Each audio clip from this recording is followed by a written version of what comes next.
اگر کوئی خاتون خود لذتی کرے اور انزال نہ ہو تو ایسی صورت میں غسل فرض ہوگا یا نہیں؟ حیا کے خلاف مسئلہ ہے، لیکن آج کل پوچھا جا رہا ہے بہت زیادہ.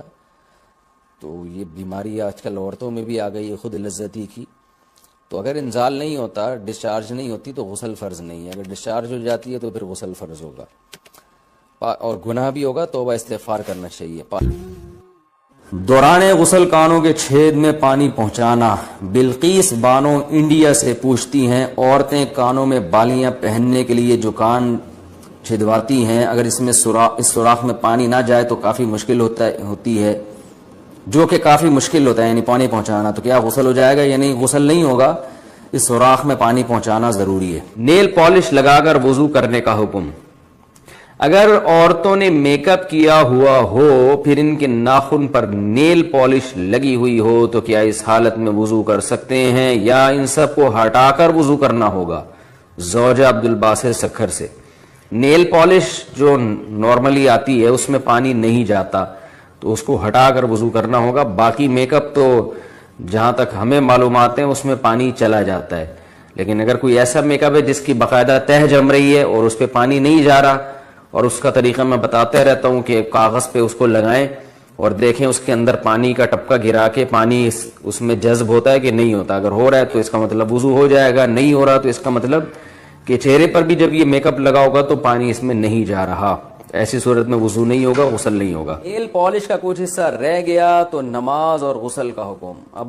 بنت عبد المنعم کراچی سے. کیا اگر کسی حائضہ عورت نے نیل پالش لگائی اور پاک ہونے کے بعد یا ایک دو دن کے بعد دیکھا کہ نیل پالش کا کچھ حصہ باقی رہ گیا ہے تو کیا نمازیں اور غسل دہرانا ہوگا اور روزے کا کیا حکم ہے؟ جی ہاں، دہرانا ہوگا، کیونکہ اتنا سا بھی اگر ایک بال کے برابر بھی جگہ خشک رہ جائے تو نہ وضو ہوتا ہے اور نہ غسل ہوتا ہے.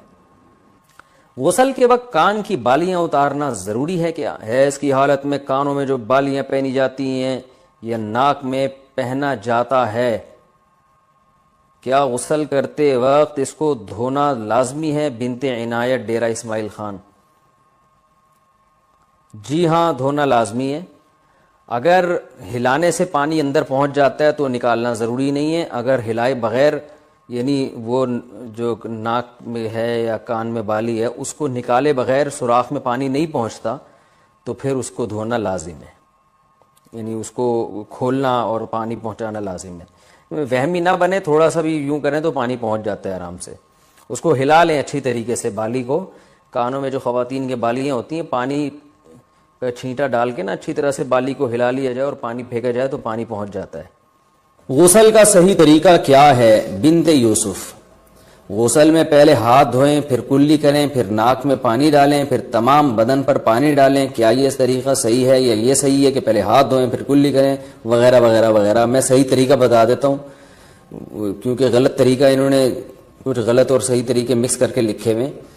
تو صحیح طریقہ یہ ہے کہ سب سے پہلے آپ اپنے ہاتھ دھوئیں، اس کے بعد جہاں گندگی یا نجاست لگی ہے وہ گندگی اور نجاست اچھی طرح دھوئیں اور استنجا کریں.